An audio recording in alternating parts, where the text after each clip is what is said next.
Немецкая техника помогает значительно сократить время уборки урожая. Тяжелые ручные работы выполняет тоже сама.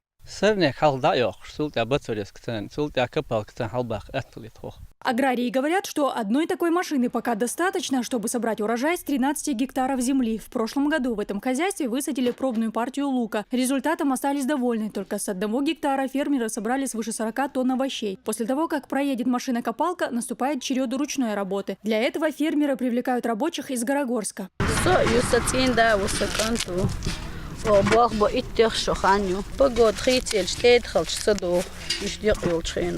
Работа пыльная, но несложная, рассказывает Зура. Каждая бригада за день наполняет сотни таких ведер. Овощи попадаются крупные, что даже сортировать не нужно. В конце июля сперва хабах было